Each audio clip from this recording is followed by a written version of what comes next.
Ils espèrent, les Parisiens, que leurs adversaires directs au classement vont réaliser un faux pas, ce qui les arrangerait bien. Ils savent aussi, ces joueurs du Paris Saint-Germain, qu'ils doivent faire leur part du travail. Ça tient en 3 mots, ils ont été prononcés par Paul Le Guen.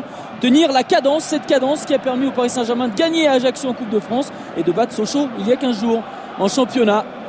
Un plan que j'apprécie énormément pour pouvoir vous parler des placements tactiques des équipes. Ouais, Olivier, plus que nous. Attention qui repousse ce ballon de Nivet en face à face avec le gardien parisien. C'est la première grosse occasion de cette première période. C'est surtout une grosse faute technique de la part de qui va se tromper, c'est Camara qui la joue un peu trop court. Nivet, bien joué, belle défense de Michael Landreau qui est bien resté sur ses appuis, qui n'a pas anticipé. La montée de Seub. Bon retour de Sylvain Armand. Absolument, Grégory, il a senti le coup. Bon ballon pour Peggy Louindola, la déviation. La remise de Guillaume O'Haraud. Peggy Louindola pour une frappe, super. C'est au-dessus, magnifique. Que c'était bien joué.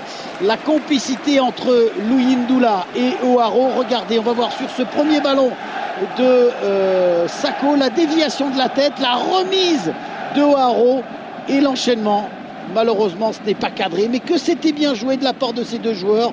Le bon contrôle de Peggy Louindola et l'enchaînement. Pied droit, pied gauche. Non, pied droit, pardon. Et juste au-dessus du but de Planté. Toute cette prise de balle en patron pour Mamadou Sakho qui début de la partie. Il s'est donné à Ludovic Giuli. Attention, il est hors jeu. Peggy Louindola, il ne s'engage pas. Il va laisser Giuli aller seul, accroché. Attention, une première faute de Ludovic Giuli. Surtout une faute de main de la part de Giuli. Qu'est-ce que va donner? On ne sait pas trop ce qu'elle arbitre. Pour le Paris Saint-Germain, je crois. Non. Il a donné une touche au PSG. Là, monsieur Gauthier, on va revoir sur les images de François Charles.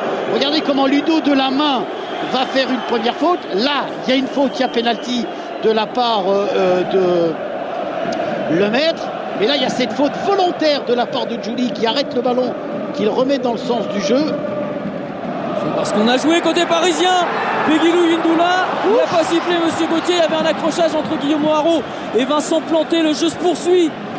Alors, on va revoir cette crampe de remise en touche, le mauvais dégagement de Leca. Et là, une hésitation. Non, il n'y a pas faute de O'Haraud qui est bien en avance par rapport à Planté.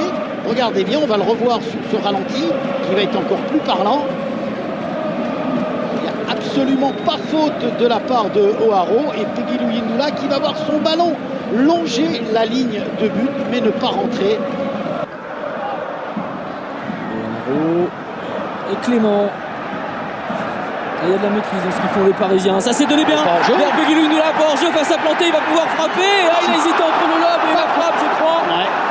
Il a hésité, en tout cas Planté a gagné son duel. Lui aussi est bien resté sur ses appuis.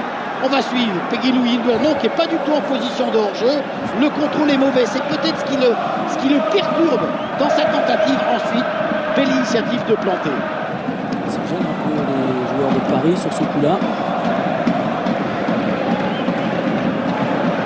Bizarre quand même les rebonds du ballon. Lucien, je ne sais pas si le terrain quelque chose. Giuli pour Louindola, il n'y a pas de hors-jeu. Encore une fois, la frappe de Louindola. Et c'est Planté une nouvelle fois qui détourne.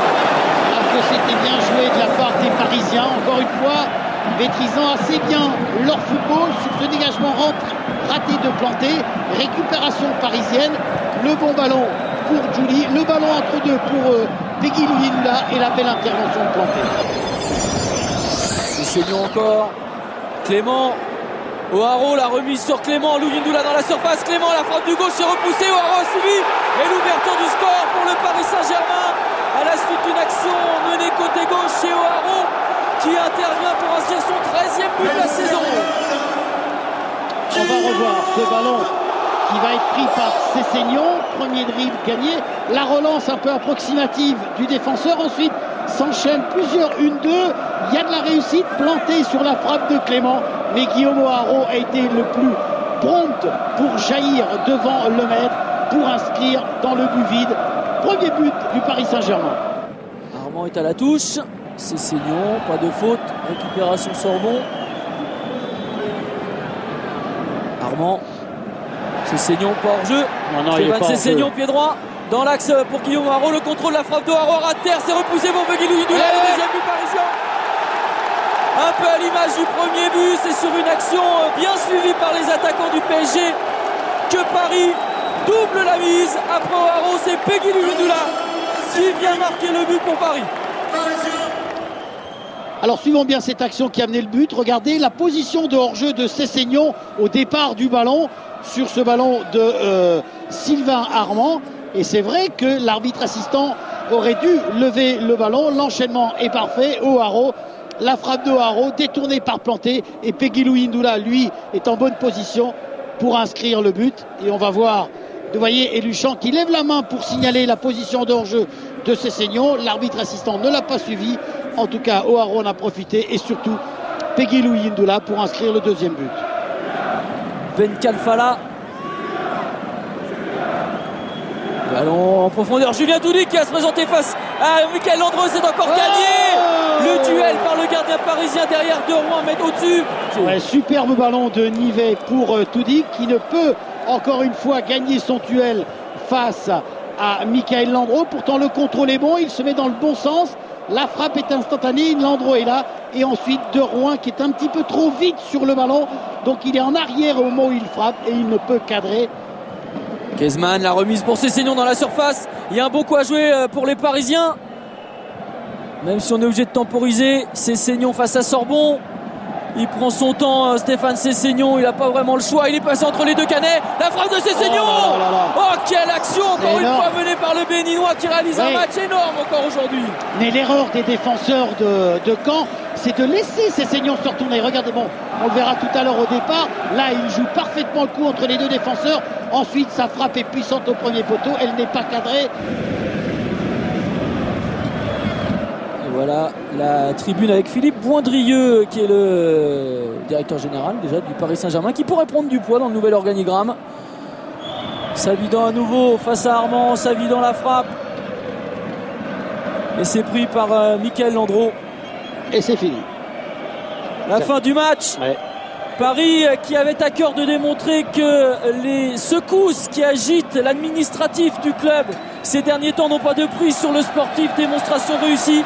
C'est un PSG fort, un PSG maître de son match qui s'impose ce soir 2-0 face à Caen.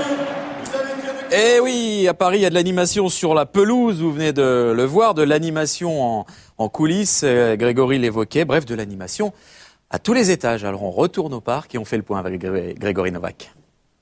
Eh bien sur le sportif, tout d'abord parce que c'est le plus important. Les joueurs ont remontré ce soir leur implication, leur concentration. Paul Le Guen avait d'ailleurs insisté sur ce point ces derniers jours. Écoutez l'entraîneur parisien à l'issue du match de ce soir. On a été très soucieux de protéger justement le groupe, la bonne dynamique, et on a fait un travail. Je dis pas, je ne veux pas me l'approprier. Je pense que c'était un travail collectif qui a été bien réalisé. Et les joueurs sont concentrés sur les objectifs à réaliser. Ils sont nombreux et ils sont suffisamment intéressants pour qu'on ne s'éparpille pas.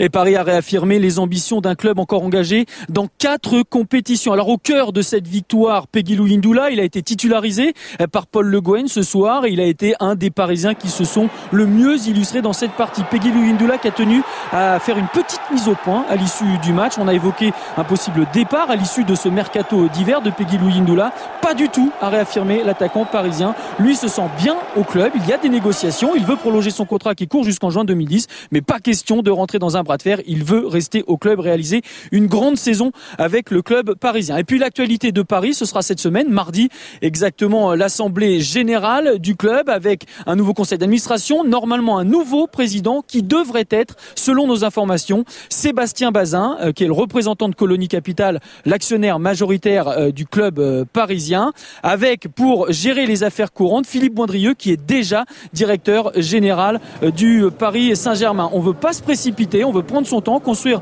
un organigramme clair et qui tienne sur le long terme. Donc Pierre Dréossi qui a été contacté ou Gérard Rouillet qui a été aussi lui sondé ne seront pas, en tout cas dans un proche avenir, les présidents du Paris Saint-Germain.